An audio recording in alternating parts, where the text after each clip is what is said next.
အားလုံးပဲမင်္ဂလာပါရှင်ကျမတို့အဖွဲ့ကတော့မြန်မာနိုင်ငံရဲ့လှပတဲ့ဒေသတစ်ခုဖြစ်တဲ့အင်းလေးဒေသအကြောင်းကိုပြောပြသွားမှာပဲဖြစ်ပါတယ်စိတ်ဝင်စားစွာနဲ့ကြည့်ရှုဖို့ဖိတ်ခေါ်လိုက်ပါတယ်ရှင်ပင်ဖြူလေးခင်းထားသလိုသတင်းစကားဆိုလောက်တယ်လို့နောင်ရင်းလေးတစ်ချက်မှာဆက်ဆိုထားတဲ့အတိုင်းအင်းလေးကန်အကြောင်းကိုသတင်းမဆရာတွေကတော့ပြောလို့မကုန်နိုင်ပါဘူး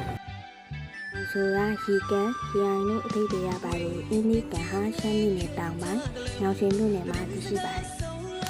မြောက်တန်းနေတဲ့ရှမ်းနိုင်ငံနဲ့ကိုကြားပင်လယ်မျက်နှာပြင်အထက်အမြင့်ပေ2900ကျော်မြင့်တဲ့ညောင်ရှင်ဆိုင်ဝမ်မှာရှိပြီးတော့တောင်မြောက်အလယ်9မိုင်နဲ့အရှေ့အနောက်အလယ်3မိုင်ထဲကျယ်ဝန်းတဲ့တောင်ပေါ်ရန်ကြီးတစ်ခုလည်းဖြစ်ပါတယ်။လေးကန်လို့ခေါ်ရခြင်းအကြောင်းမှာအင်းလေးကန်ကိုနန့်ပန်ရွာနှောင်းတော်ရွာဖျားရွာမှာရွာကြီးတမုံဆိုတဲ့အင်းရလေးရွာကဝန်းရံထားတာကြောင့်အင်းလေးကန်လို့ခေါ်ပါတယ်။လေးကန်တွေကစီးထွက်လာတဲ့ဘလူးချောင်းရေကိုစကိုင်းအင်းကတဆင်းမှုပြည့်စင်အတွင်းကိုအရှိအဟုန်နဲ့စီးစင်းဝင်ရောက်ပြီးတော့လောပိဒရီအားစွမ်းအင်ထုတ်လုပ်မှုလုပ်ငန်းကိုဆောင်ရွက်နေကြပါတယ်။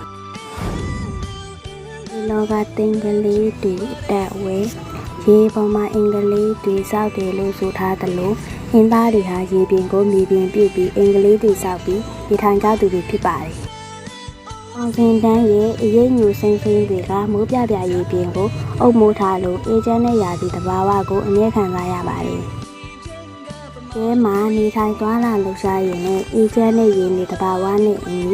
င်းသားတွေရဲ့ငင်းသားတဲ့ပြောဟန်ဆိုရန်တွေကလည်းအတူယူစရာကောင်းလာပါတယ်။ဒီဒေသကိုရောက်ရင်ဖောင်တော်ဖက်ရရွာမရီပေါ်စီ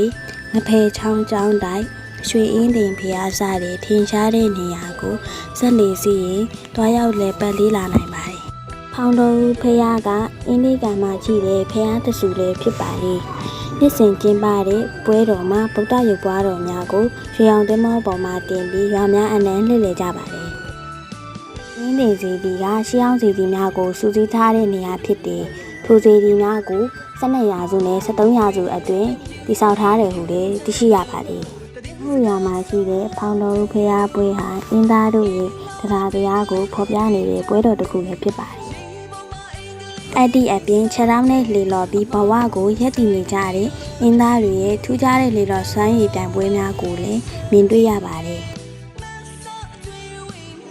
အင်းလေးဒေတာရဲ့ရင်းနှီးတဘာဝနဲ့အညီရေပေါ်ကျုံရခရမ်းမြစ်ဒီစိုက်ခင်းနေရလဲလက်ဆက်တဲ့တဘာဝဒီနယ်နီလို့နာမည်ကျော်ကြားပါတယ်။အင်းလေးဒေတာမှာဒီထိုင်တဲ့ဒေသခံတွေကတော့ငါးဖမ်းလုပ်ငန်း၊မွေးမြူရေးလုပ်ငန်း၊ကျန်တဲ့အခြားလေယာလုပ်ငန်းတွေပိုးတယ်ချီတဲ့လုပ်ငန်း၊ငွေကြေးလုပ်ငန်းတွေကိုလုပ်ကိုင်ကြပါတယ်။ဒီဒေတာမှာဆိုရင်နောက်ထပ်ထင်ရှားတဲ့လုပ်ငန်းတွေရလည်းရှိပါသေးတယ်။အဲ့ဒါကတော့အင်းပေါ်ခုံကြီးရွာကကြာချီပြည်နယ်နဲ့ပြုလုပ်ထားတဲ့ကြာတင်ငန်းလုပ်ငန်းပဲဖြစ်ပါတယ်။ရှမ်းပြည်နယ်ကိုရောက်ဘူးသူတိုင်းကအင်းလေးရဲ့အထင်းမဲ့ပစ္စည်းတွေကိုဂုဏ်ယူပြောဆိုလေးရှိကြပါတယ်။အလွန်သေးသက်ပြီးပြုလုပ်တဲ့နေရာမှာလက်ဝင်နဲ့အခြေခံအထက်ထက်နဲ့ငွေကားရုပ်ကလေးတွေကိုနိုင်ငံသားတွေကလက်ဆောင်ပေးလို့ဆိုပြီးမတ်မတ်ရရဝယ်ယူသွားလေးရှိပါတယ်။ဒီနေ့အရရက်ကအလဲလာတဲ့သူတွေကလည်းအမတ်တရအင်းလေးဆိုတဲ့အင်ကြီးကိုအမျက်တလို့ဝယ်ယူဝတ်ဆင်ကြပါတယ်။ခီးသောလုပ်ငန်းတွေဖွံ့ဖြိုးလာတဲ့အတွက်ခေတ်နဲ့အညီတည်ဆောက်ထားတဲ့ရီဝေါ်ဟိုတယ်မိုတယ်တဲ့တဲခိုပန်းတွေမှာတဲခိုပြီးအင်းရီတွေကိုမျှဝေဒီသားတဲ့အစားအစာတွေရှမ်းခောက်ဆွဲတူဝူးကျော်ရည်နွေးချမ်းစားတဲ့အစားအစာတွေကိုပါစားတောက်နိုင်တဲ့အတွက်အလဲလာတဲ့သူတွေကအင်းလေးကရဲ့တဘာဝအရာတာကိုမိနိုင်ဘူးလို့တတတာပြောဆိုလေးရှိကြပါတယ်။ဒီဒေတာရဲ့ကေရစတိကျော်ဝဘူးကျင်းခဲ့တဲ့ရေအရေးပြဖွံ့ဖြိုးမှုတွေပြည့်စုံပြီးအယူက